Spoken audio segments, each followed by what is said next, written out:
वर गेली। अक्षरशः आमच्या मंगेश भाऊची तब्येत अत्यंत खालावलेली आहे। आज त्यांचा 7वा दिवस आहे। त्यांना नाकातून त्यांच्या ब्लडिंग झाली आणि तालुक्यातून सुद्धा या ठिकाणी खूप मोठ्या प्रमाणात शेतकरी बांधव या ठिकाणी त्यांच्या भेटीसाठी रोज या ठिकाणी खूप मोठ्या समूहानं येत आहेत।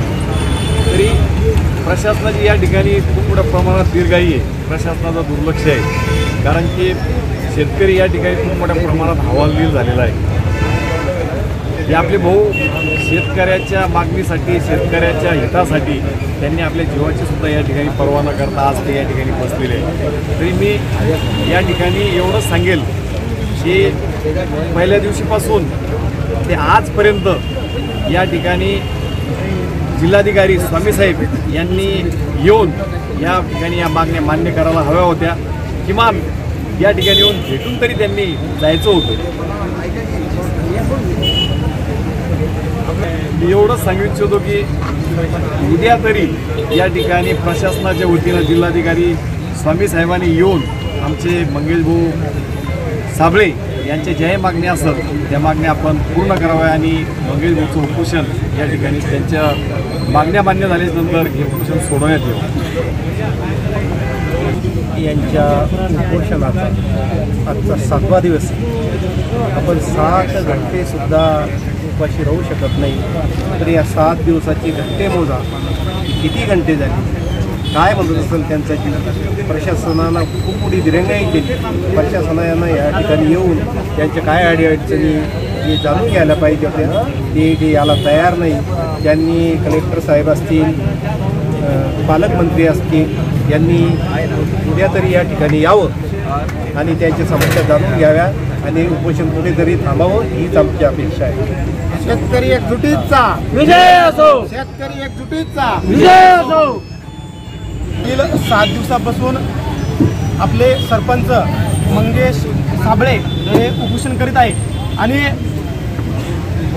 तालुक्यातील जो एसडीएम आहे हा मागील 5 दिवसापासून 5 दिवसानंतर इथं येतो। त्याच्यानंतर जो जिल्हाधिकारी आहे तो फोनवर मंगेश साबळेसोबत बोलतो आणि सांगतो की मी येतो, पाहतो, करतो, म्हणजे एक प्रकारचा ॲटिट्यूड सारखं बोलतो।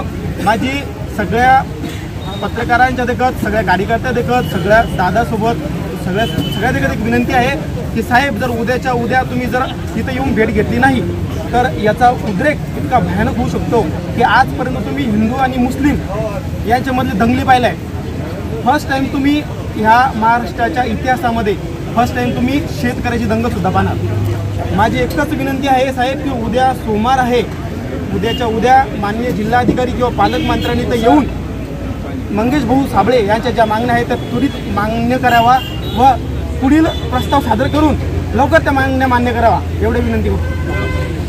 तू आमरण उपोषण धरतोय आणि तुम्हाला इथं यावंसं वाटत नाही, इथल्या खासदाराला यावंसं वाटत नाही, इथल्या आमदाराला यावंसं वाटत नाही, इथल्या पालकमंत्र्याला यावंसं वाटत नाही किंवा इथल्या कलेक्टरला सुद्धा थोडा वेळ द्यावंसं वाटत नाही। हा कुठंतरी या महाराष्ट्राच्या, या देशाच्या लोकशाहीच्या, हुकुमशाहीच्या वाटेनं चाललेला असा इशारा आहे।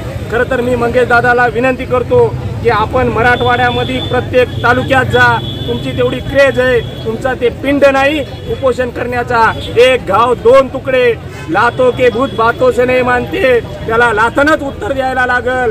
कारण की येणारा काळ असा असेल की शेतकऱ्याला मंगेश दादांनी हाक दिली तर सगळे शेतकरी रस्त्यावर येतील।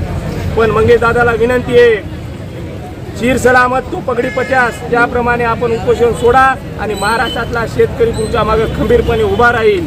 आणि या इथल्या सिल्लोडच्या शेतकरी मायबाप जनतेला विनंती करतो की सगळ्यांना मिळून विनंती करा, कारण की असा प्रामाणिक सरपंच जो की आम्ही 2-3 जिल्हे पार असताना पाहतो, एवढा प्रामाणिक सरपंच, एवढा प्रामाणिक नेतृत्व आपल्याला भेटणार नाही।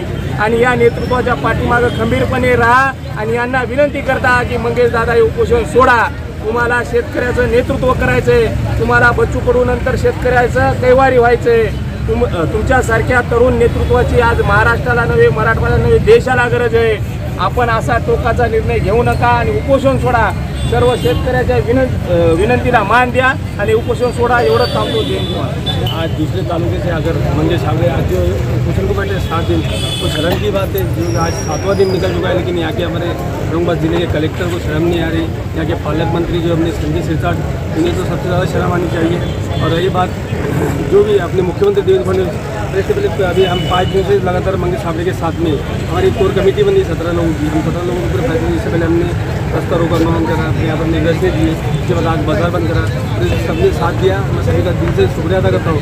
लेकिन ये कलेक्टर, ये जो यहाँ की सरकार है, राज्य सरकार है, ये शर्म, ये जो उनको एक जीत है, ये सामने शेतकरी मरो कुछ करो, बस इनको अपना करना है, GST बढ़ाना। ये देखिए तुमने आज से 2014 के बाद जब से मोदी सरकार आई, तो हर क्षेत्र इसी आज ये प्रूव हो चुका है कि आज 7वां दिन है। मंगेश हावड़े कल परसों जो है तो उनके नाक में से खून जा रहा था, लेकिन इतने हमने रिक्वेस्ट की कि भाई तुम कुछ आ जाए, सिलेंडर की बोतल तो भी लगाओ, ऑक्सीजन लो, नहीं बोले। लेकिन आखिर उन्होंने, उनकी माता जी आए, उन्होंने फिर सिलेंडर लगाने का, ठीक है, मैं सिलेंडर लगाता हूँ। तो आज इनकी परिस्थिति ठीक है, लेकिन आज तक 7वां दिन निकल गया है। कलेक्टर यहाँ पर आने के नाम तक नहीं ले रहा है। यहाँ तक कि तहसीलदार आज गए एकदम आए, और परसों हमारे खासदार, हमारे यहाँ जालना लोकसभा के खासदार कल्याणकारी जी से मैंने उनकी बात कराया फ़ोन पर।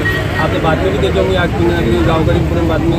और हमारे कांग्रेस पक्ष का इनको जाहिर पार्टी में, क्योंकि हम शेतकरियों के साथ है, कांग्रेस वाले तो किसानों के साथ है, और ये किसानों के वास्ते मोर्चे कोई राजकीय उपोषण को नहीं बैठे हुए हैं। मंगेश हावड़े शेतकरी के हित नहीं बैठे हुए, और हम उनको दिल से मुबारकबाद देते हैं कि उन्होंने शेतकरी का एक अच्छा मुद्दा उठाया है। और मैं ये राज्य सरकार से ये विनती करूँगा कि यहाँ के मंगेश हावड़े का जल्द कुपोषण छुड़ाए, और उनकी जो मांगे, इनकी मांगे नहीं है, शेतकरियों की इनकी मांगे है। ये कोई जाति का कोई धर्म की मांगे नहीं है कि हर जात की खेती है, हर जातों में हर समाज के पास खेती है, तो ये सब शेतकरियों के वास्ते ये अच्छी मांग है। और ये इनके मंगेश हावड़े की तरफ जल्द से जल्द ध्यान देना चाहिए और इनका कुपोषण छुड़ाना चाहिए।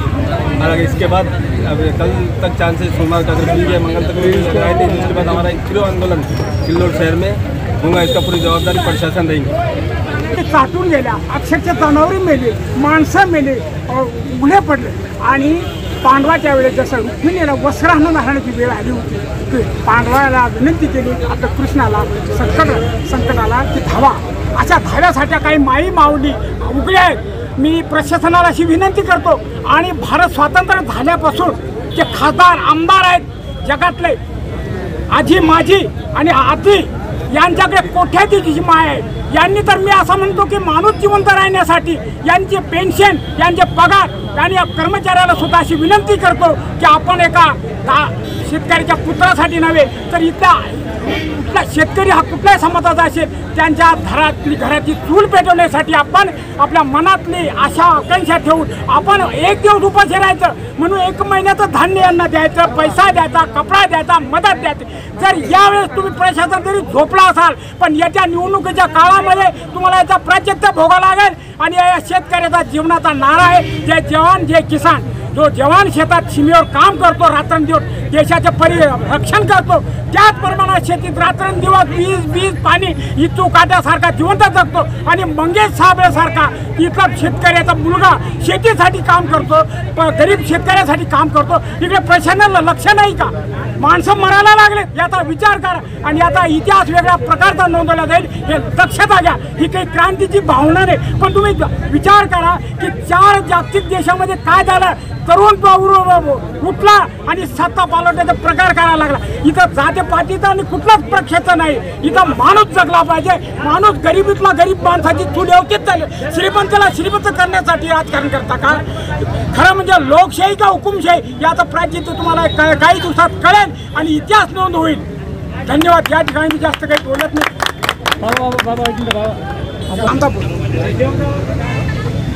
स्वरूपाचे आंदोलन करून शेतकऱ्यांना न्याय मिळू शकत नव्हता, म्हणून सरपंच मंगेश रावांनी त्या दिवशी एक निश्चय केला की आपण या शेतकऱ्याला न्याय देईपर्यंत अहिंसेच्या मार्गाने त्याप्रमाणे जरांगे पाटलांनी आंदोलन केलं होतं आणि एक प्रकारे समाजाला न्याय मिळवून दिला. पण हे आंदोलन शेतकऱ्याचं असल्यामुळे याच्यात उग्रपणा चालणार नव्हता. आम्ही विचार करून चर्चा केली काही बांधवासोबत की आंदोलन आपल्याला जर सरळ न्यायचं असेल तर आपण शांततेच्या मार्गानेच करावं लागेल. आम्ही ठरवताना 1-2 दिवसात आमच्या मागण्या मान्य होतील किंवा या पंचनामे होऊन शेतकऱ्यांना न्याय मिळेल या भावनेने हे आंदोलन चालू केलं होतं. अगोदर हे आंदोलन करायचं ठरलं असल्यामुळं पण आम्ही या ठिकाणी येऊन बघितलं तर प्रशासन कुठल्याच प्रकारचे पंचनामे करत नाही आहे. जे तलाठी आहे तलाठी स्वतः गाव पंचनामे करून घेत आहे.